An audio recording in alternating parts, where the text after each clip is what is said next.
Hello and welcome back. We are back again with Lindsay, who's got a lot of information for us. And is he not oozing knowledge? The amount of stuff I've learned from him is a lot. And as we continue to learn, I need people to kind of understand out here. How many of you that have got a brother, a sister, or a mom even, or a child who you kind of see they're struggling a little bit, and you don't know what is the problem.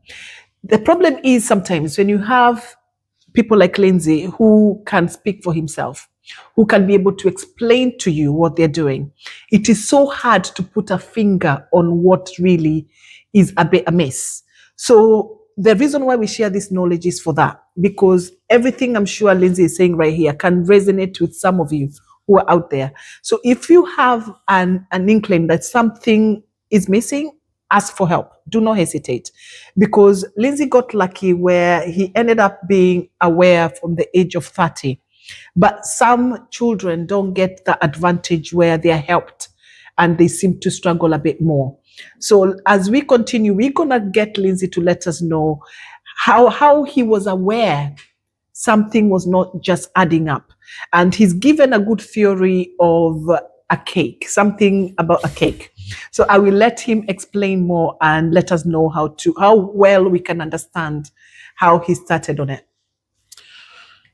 Yeah, okay, we'll pick up on that. Yeah, I think it comes back to your information, and everybody is different. Mm-hmm. That's the important thing. Everybody's different, and everybody, no matter what age, and I think in some respects, where we've got these labels that I keep talking about, mm-hmm. and today people do have these labels, and which I think is a good thing, yeah. Right? But then I think those labels don't have to define the individual, mm-hmm. right? And in order to look at it, you can't, I don't know whether disabilities or what, but yeah. The best way to describe it is that you can't fix them. Yes, you can't fix it. You can't read. So, but you'll get better. Yeah. No, it doesn't happen like that. Yeah. What you have to then do is you've got to see, well, how do I tackle this problem? Yes. How do I go around it? How do I look to tackle the problem? Yeah. And that's the important bit. And everybody is very, very different. Very true. Yeah. And, everybody, I think, I suppose, I said, is that I think everybody does actually have a level of dyslexia, mm-hmm. And they'll forget things, and it's how you process and deal with it. Mm-hmm. And I think the advantages with groups like this, yeah. with people like myself talking about it, yeah. it actually feeds other people, yes. to get that information that can then help people close to them, yeah. or close to themselves. Yeah. So I always think it's a bit like making a cake. Yeah. You have to get all the ingredients. Mm-hmm.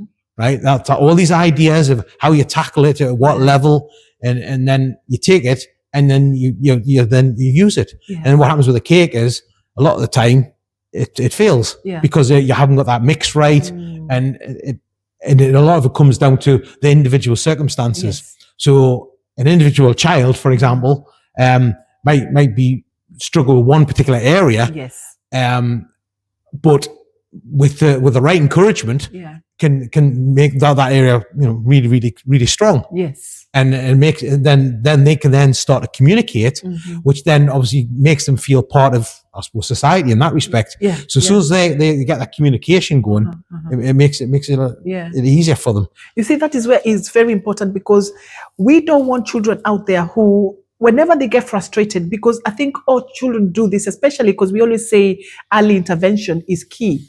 You get a child who sometimes when they're trying to read, they can see their friends are able to read a book through, and you get these assignments that are being given by teachers, and they seem to struggle. They can't seem to do the work. And then you get most of the parents out there will insist, do your work, do this. Instead of doing that, why don't you just check? Is there something there? Why are they struggling? And maybe that can help them, because we still don't understand. And as you said, there's so many labels. But what are you labeling? Is if everyone is so different, how do you know exactly what the weakness are? As he said about baking a cake, if you omit the butter, it's not going to be a complete cake. No. So how do you get to know that? So that's why Lindsay here is helping us to understand a little bit better, being in the same world. But when you say about omitting the butter, it's like some people take the butter out and put oil in, right? There you go. You know, because I mean, obviously, one of the things I do enjoy is cooking as well. Yeah. But you know, it's like, yeah, you know, it's like the classic one was like the carrot cake. You know, you put butter in, whatever. But then I've seen recipe where you use oil. Yeah. You know, so it's like you play around and try these things out. You know, but who says that you can't use oil, you can't use this, you can't use that? Yeah. And that's the problem, I think, with a lot of the labels, and that's what I find it quite annoying. Yeah. Is the fact that you get a label and this is what you do. Yeah. But that's not what you do. You know, because everybody is different. Yes. And that's the important bit. Yeah. Is that you have to be able, everybody as an individual has to then take responsibility. You know, and I think that's what I didn't know I was doing that until I got to 30. Yeah. Then when I was 30, I realized I had this. Then I thought, well, actually, yeah, I've got this, but I have actually got some really good skills, right? Because I'm very logical. You know, I think things through, and I'm always planning in my head all the time. Yeah. You know, simple things. I mean, I used to travel for work all over. Yeah. And I was going away for a week. You know, I remember my wife saying, "Have you packed your bag?" I said, "No, I'll do that tomorrow." But you know, you need this. I said, "No, I've done it." And the thing is, when I say I've done it, is that in my mind, I've packed my bag. I lie awake on a night time and I actually go through exactly what I'm taking out of the cupboard, what I'm putting in the bag, and where I'm putting it in the bag. Right. And it's conditioning. It's getting used to doing that. So that basically I get up and it just happens. Yeah. Why it happens is because I've done it about 30, 40 times in my head. Yes. I've planned it out. I know where I'm going, you know, and again, it's just conditioning, getting used to it and planning it. So that's quite a good skill. Yeah. And then the ability is when, you know, I go to meetings. Now, you know, a lot of the time when people go to meetings, they're scribbling notes down and whatever. But now if I do that, I can't do two things at once. No. Because as soon as I'm having to write something down, that's a different skill, as we've talked about. The skill I've got to write down takes me a long time. I've got to concentrate awfully hard on that, right? So when I'm in a meeting, right, I just listen, right? And now the ability to be able to listen, remember, and then almost play that back. You know, sometimes I might write one or two words down, but that's it. I don't actually, you know, write all these notes down because I can't multitask. Can't do both, yeah. Yeah, you know, and people say, "Oh, men can't multitask." Yeah, probably, you know, we don't. You know, but what I can do when I'm like in the working in the night, you know, in databases and problems, and you know, when we've got lots of clients with problems and all that, I can actually multitask that because there's lots of processes, and all I've got all these little, I suppose, lists in my head that I can just swap around in my head, so I can multitask lots of problems. Yeah. And then also remember the information from back. Wow. But again, that takes time. It doesn't happen overnight. No. You know, and again, I think the good thing is that, especially nowadays, obviously awareness, people know that, you know, a child might be struggling.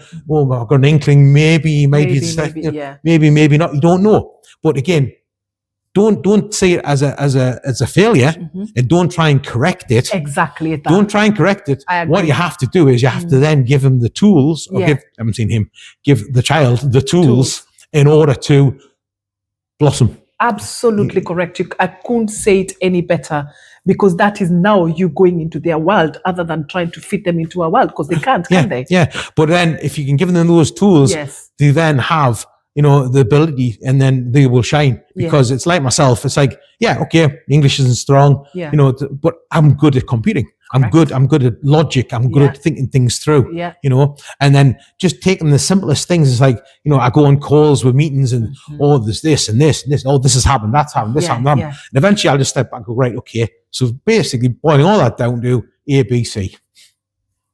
And then to fix A, B, C is X, Y, Z. Yeah. Right. And that's one of the things I'm good at doing. Yeah. You know, stepping back and just looking at problems. And again, I think people say, happy chappy, do whatever, always look at the positives in life. But it's not about that. It's basically saying, look at something that's a problem and taking something from it. Yeah. You know, and making something out of it. Absolutely. You know, and, you know, as I said, you know, my partner passed away in April this year. Yeah. You know, and not great, but, you know, got to take something from that. You know, and you know, and what I've taken from that now is I basically live life. Excellent. You know. Couldn't say it any better. Some of you who think that it is a negative, how is this for you? Because this is how we're supposed to live our life, no matter what hurdles are put out there for you. Step by step, take your time and a lot of patience, and you'll be able to come out the other side. Parents as well, rally around your children. I keep saying this over and over again, rally around your children, and just, again, as he said, give them the ammunition to be able to move from point A to point B, and a lot of support. Because when you get that, then you end up with this fine young man who's worked hard and has got a really lovely, lovely life. And we can all give that to our children, because we do know all we want to do as a parent. I know all of you out there as parents, you want to give your child everything so that they can have a good life. We're going to continue with this subject, and we're going to continue to learn from Lindsay. So we're going to take a little break, and we'll be back again shortly. So join us soon, and as we continue with this subject. Thank you very much. Bye-bye.